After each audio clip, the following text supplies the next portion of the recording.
Hello everyone, just a slight disclaimer, as always before watching this video. This video is based off the events of the first and second Murder Drone episode, and a handful of tweets, so most of this is pure speculation, so take this video with a grain of salt.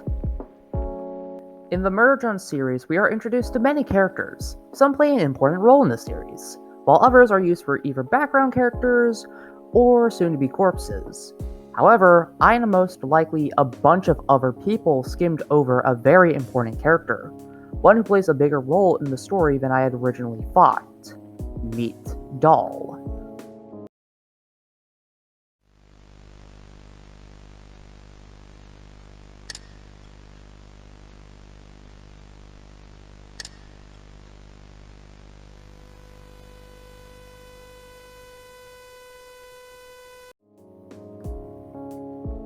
I have briefly covered Doll on this channel, though it is most inaccurate to the Doll we know as of the events of episode 2. In the pilot episode, we see Doll join Lizzie to make fun of Uzi for getting in trouble. We also see her again in the pilot's finale trying to assist Thad after he was wounded by Jay. Though with the fear of being killed, she retreats with everyone else into the evacuation spot. We do see her being grateful for Uzi saving the colony, and then shocked that she banished herself. Doll's persona, however, changes as of the events of episode 2. We see her having a flashback of what might have happened to her parents before replying in Russian.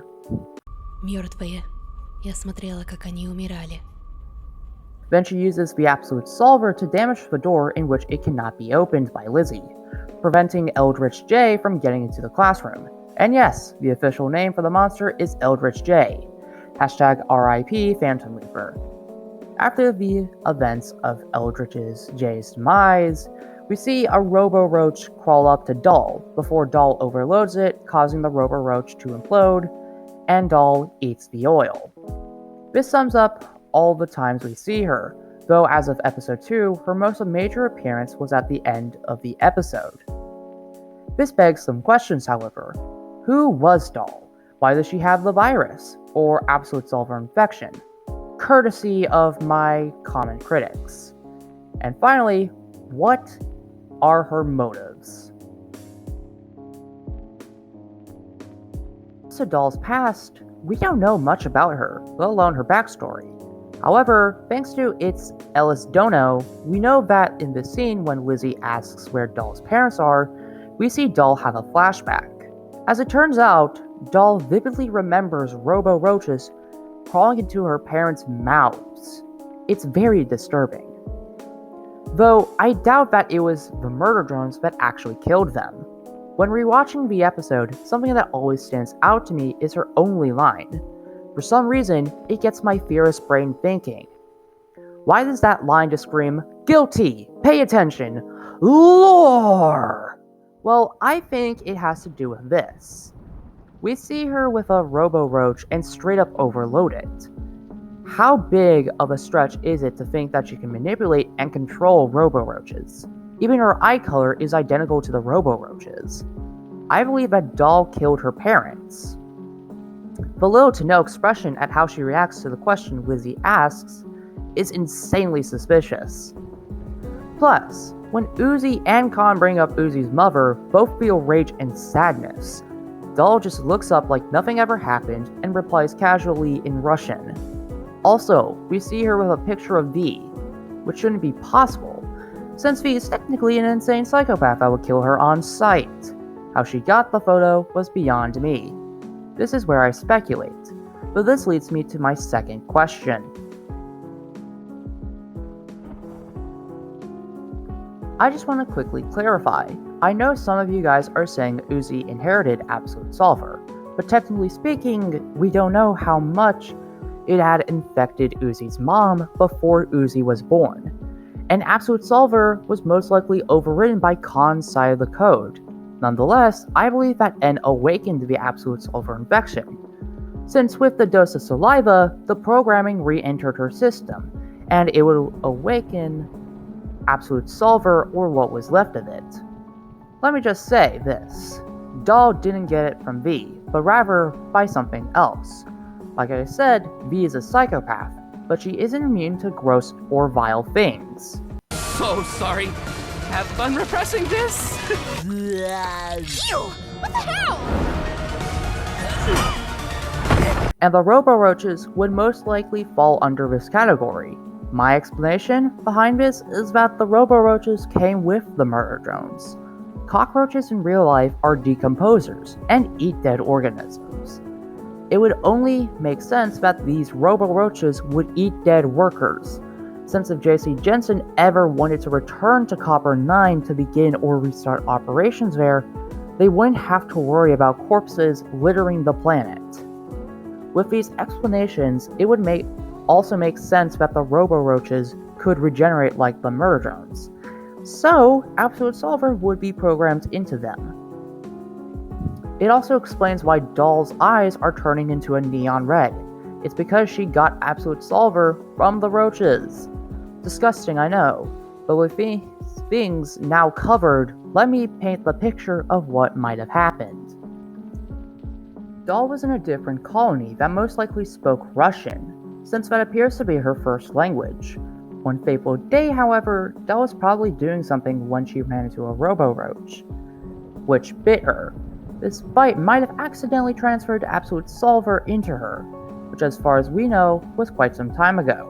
In episode 2, we see that Doll knows how to use the Absolute Solver infection, and clearly has had it longer than Uzi. With that said, Doll most likely learned how to use her new abilities, including how to control the Robo-Roaches. Eventually one day, V found out about the colony and was killing them all. When she got to Doll, however, Doll pleaded with her life that she could be useful to V. V, confused, asks how. Doll would demonstrate her abilities by the Absolute Solver infection by causing a swarm of Robo-Roaches to kill her parents from the inside out. V, completely disgusted, gets her point and allows her to live. Because of this, Doll would get a picture of V to remind herself about the deal, and would then go infiltrate Uzi's colony as the poor transfer drone whose colony was killed. In reality, however, they had just let in a new threat into the colony, one that will destroy them from the inside out. Doll is a fan dubbed by YY and some random person as a sleeper drone. At first, I had no idea what this meant, but thanks to some random dude, I can tell you what this means. A sleeper drone is a reference to a sleeper agent, which is practically a spy awaiting orders that has infiltrated an area, then carries out those orders. This would make sense, especially due to this line. I've been trying to get past those doors for months. Nice work, En. This in mind, Doll is most likely collaborating with V, so when she does eventually turn into a murder drone, she can kill everyone, let V in, and they can go on a killing spree. Though, why does she then go to assist Thad in this clip, and also be on Lizzie's side all the time? It's to create an alibi, of course. Have two good friends that can stick up with you, fight for you, make you look innocent. We can also say that after the events of episode 1, Doll's new mission is to kill Uzi. Uzi is a threat to the murder drones, and V. Since she designed a gun that can straight up kill murder drones, V would risk either a mortal wound or dying herself. So by killing Uzi, it clears out a larger problem. So these scenes, plus the dance fight, clearly imply that Doll will be the antagonist for episode 3. Liam was not kidding when he said this was going to be the hardest left turn we would ever experience, though I think he was greatly referring to Doll. Most of us pretty much ignored her as she was very obscure. However, in just a 17-minute episode, she went from Windcharger to Bumblebee. I'll explain this in the comments for any of you non-Transformers fans that are confused by this statement. With that, that's my new description of Doll. And give yourselves a pat on the back because y'all helped me out with this one. With that being said, let's get to the shoutouts. Shout out to Katie Kroc, Poncho, Cliff Robotnik, DCB, Gamer Ego, Adriel Sims, Nova Gaming, William Plaskett, Gerger Bunks, Joanna Mitsweni, and Ryan Marcus. Thank you all for watching and have a wonderful day.